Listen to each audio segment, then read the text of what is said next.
কংগ্ৰেছ সাংসদ ৰাহুল গান্ধীক লৈ এটা বিস্ফোৰক মন্তব্য কৰিছে ৰাজ্যৰ মুখ্যমন্ত্ৰী ডক্টৰ হিমন্ত বিশ্ব শৰ্মাই। ৰাহুল গান্ধীয়ে সমগ্ৰ দেশজুৰি গণ্ডগোল লগোৱাৰ চেষ্টা কৰিছে।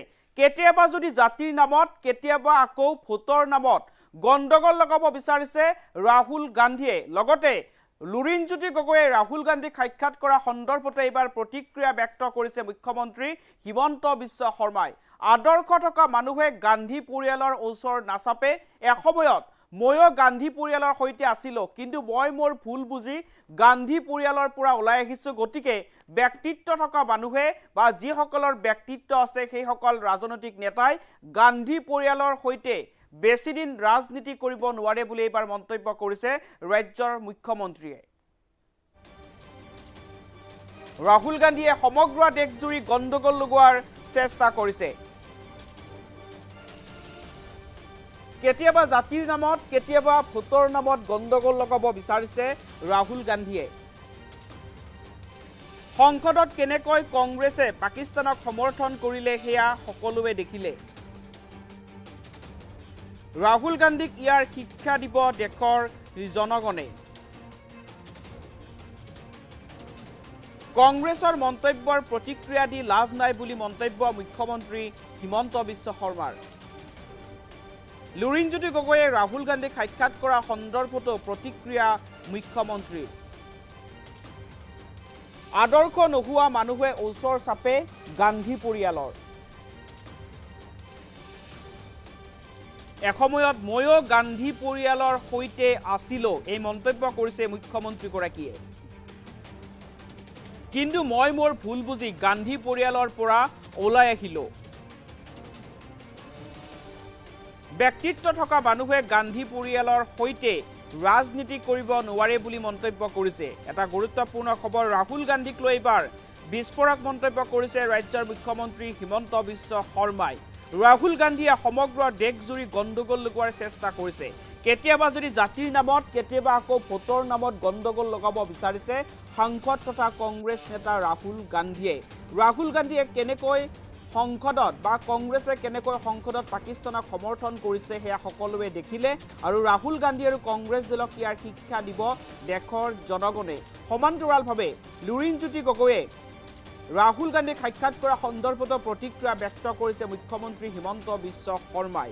আদৰ্শ নোহোৱা মানুহে ওচৰ চাপে গান্ধী পৰিয়ালৰ। এসময়ত ময়ো গান্ধী পৰিয়ালৰ সৈতে আছিলো বুলি মন্তব্য কৰিছে মুখ্যমন্ত্ৰীগৰাকীয়ে। কিন্তু মই মোৰ ভুল বুজি অৱশেষত মই গান্ধী পৰিয়ালৰ সৈতে সম্পৰ্ক ত্যাগ কৰি ওলাই আহিলো। ব্যক্তিত্ব থকা মানুহে গান্ধী পৰিয়ালৰ সৈতে একেলগে ৰাজনীতি কৰিব নোৱাৰে বুলি এবাৰ মন্তব্য কৰিছে ৰাজ্যৰ মুখ্যমন্ত্ৰী ডক্টৰ হিমন্ত বিশ্ব শৰ্মাই। এই সন্দৰ্ভত মুখ্যমন্ত্ৰীগৰাকীয়ে কি মন্তব্য কৰিছিল শুনাব লৈছো। ৰাহুল গান্ধী বোলা ব্যক্তিজন, এই ব্যক্তিজনে ভাৰতত যিকোনো প্ৰকাৰে এটা গণ্ডগোল লগাবৰ কাৰণে চেষ্টা কৰি আছে। কেতিয়াবা জাতিৰ নামত, কেতিয়াবা ভোটৰ নামত। মানুহজনৰ মুখেদি কেতিয়াও পজিটিভ কথা শুনা নাপায়। আৰু সংসদত তেওঁলোকে পাকিস্তানক কেনেকৈ সমৰ্থন কৰিলে তাকো আপোনালোক সকলোৱে দেখিছে। গতিকে ৰাহুল গান্ধীৰ ট্ৰিটমেণ্ট ৰাইজে নিজেই কৰিব। বহুত বেছি প্ৰতিক্ৰিয়া দি একো লাভ নাই। চাওক, যি মানুহৰ আদৰ্শ নাই তেওঁলোকে গান্ধী পৰিয়ালৰ নেগুৰত ধৰিব। ময়ো ধৰি আছিলোঁ, মই নিজৰ ভুল বুজিলোঁ, মই ওলাই আহিলোঁ। যি মানুহৰ ব্যক্তিত্ব আছে সি গান্ধী পৰিয়ালৰ নেগুৰত ধৰি বহুত দিন থাকিব নোৱাৰে। ৰাহুল গান্ধী বোলা ব্যক্তিজন, এই ব্যক্তিজনে ভাৰতত যিকোনো প্ৰকাৰে এটা গণ্ডগোল লগাবৰ কাৰণে চেষ্টা কৰি আছে। কেতিয়াবা জাতিৰ নামত, কেতিয়াবা ভোটৰ নামত। মানুহজনৰ মুখেদি কেতিয়াও পজিটিভ কথা শুনা নাপায়। আৰু সংসদত তেওঁলোকে পাকিস্তানক কেনেকৈ সমৰ্থন কৰিলে তাকো আপোনালোক সকলোৱে দেখিছে। গতিকে ৰাহুল গান্ধীৰ ট্ৰিটমেণ্ট ৰাইজে নিজেই কৰিব। বহুত বেছি প্ৰতিক্ৰিয়া দি একো লাভ নাই। চাওক, যি মানুহৰ আদৰ্শ নাই তেওঁলোকে গান্ধী পৰিয়ালৰ নেগুৰত ধৰিব। ময়ো ধৰি আছিলোঁ, মই নিজৰ ভুল বুজিলোঁ, মই ওলাই আহিলোঁ। যি মানুহৰ ব্যক্তিত্ব আছে সি গান্ধী পৰিয়ালৰ নেগুৰত ধৰি বহুত দিন থাকিব নোৱাৰে। ৰাহুল গান্ধী বোলা ব্যক্তিজন, এই ব্যক্তিজনে ভাৰতত যিকোনো প্ৰকাৰে এটা গণ্ডগোল লগাবৰ কাৰণে চেষ্টা কৰি আছে। কেতিয়াবা জাতিৰ নামত, কেতিয়াবা ভোটৰ নামত। মানুহজনৰ মুখেদি কেতিয়াও পজিটিভ কথা শুনা নাপায়। আৰু সংসদত তেওঁলোকে পাকিস্তানক কেনেকৈ সমৰ্থন কৰিলে তাকো আপোনালোক সকলোৱে দেখিছে।